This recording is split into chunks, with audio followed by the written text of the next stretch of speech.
اور کربلا کا مشن کیا تھا، یہ آپ سب کے لیے اور ہمارے لیے۔ حضرت امام علی مقام رضی اللہ تعالیٰ عنہ کربلا کی طرف جاتے ہوئے اپنا مشن سمجھانے کے لیے رسول کریم صلی اللہ علیہ وسلم کا ایک ارشاد سناتے ہیں۔ یہ ان کا مشن تھا جس کو ہم نے بھی لے کر چلنا ہے۔ اصل وجہ کیا تھی؟ کوئی لالچ نہیں تھی، کوئی اور، وہ تو خود ان کی کنجیوں کے جو مالک تھے ان کے نواسے تھے، ساقی کوثر کے نواسے تھے، ان کو لالچ نہیں تھی کسی چیز کی۔ فرمایا کہ میرے آقا، میرے نانا جان نے فرمایا ہے، من رعا سلطانا جائرا، جو کسی ظالم بادشاہ کو دیکھے مستحلا لحرم اللہ، جو اللہ کی حرمتوں کو پامال کر رہا ہے، ناقصا لعہد اللہ، جو اللہ کے عہد کو توڑ رہا ہے، مخالفا لسنت رسول اللہ، جو اللہ کے رسول کی سنت کو چھوڑ رہا ہے، یعمل فی عباد اللہ بالاسم والعدوان، اللہ کے بندوں کے ساتھ سرکشی، ظلم و زیادتی والا معاملہ کر رہا ہے، فلم یغیر ما علیہ بفعل ولا قول، پھر وہ اپنے قول و عمل سے اس کی اس حالت کو تبدیل نہ کرے، اس بادشاہ کے خلاف آواز نہ اٹھائے، کان حقا علی اللہ ان یدخلہ مدخلہ، تو پھر اللہ تعالیٰ اسے اس بادشاہ کے ساتھ ہی داخل کرے گا، جہاں وہ ظالم بادشاہ جائے گا وہاں یہ چپ رہنے والا بھی جائے گا۔ اس لیے نکلے تھے میدان کربلا میں امام حسین رضی اللہ تعالیٰ عنہ، اور اس پیغام کو ہمیں آگے لے کر جانا ہے۔ غم دکھ وہ اپنی جگہ، اور جو ظلم ہوا وہ ایک علیحدہ ہے، وہ ہمیں اس کا بھی دکھ ہے، اس کا بھی احساس ہے، لیکن اصل میں یہ تکلیفیں جس دین کے لیے اٹھائیں اس کے لیے اپنا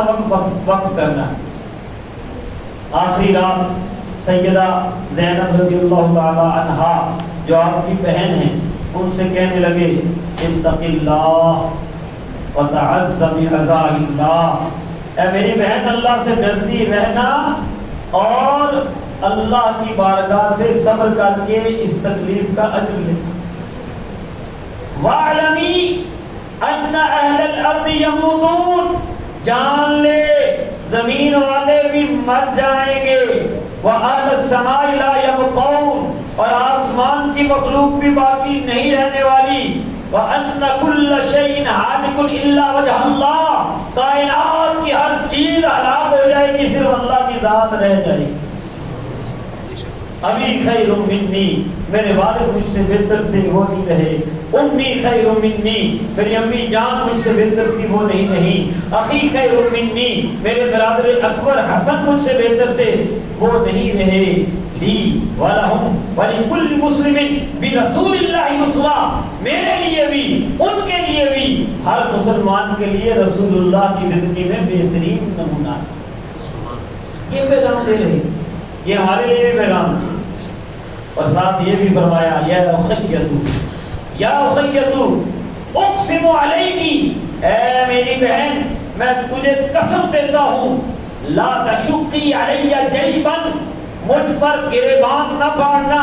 لا تخمشی علی وجہا، میرے بعد مجھ پر اپنے چہرے نہ نوچنا، لا تدعی علی بویلی بالویل والثبور، اور میرے بعد واویلا نہ کرنا، ان انا ہلکتو، اگر میں شہید ہو جاؤں۔ تو یہ جو نبی کریم صلی اللہ علیہ وسلم خبریں دے کے دعا کرتے تھے نا، اللہم آت الحسین صبرا و اجرا، اے اللہ حسین کو صبر بھی دینا اجر بھی دینا۔ انہوں نے وہ صبر کر کے دکھایا ہے، جب آخری سجدہ 61 ہجری کو 10 محرم کا دن، جمعہ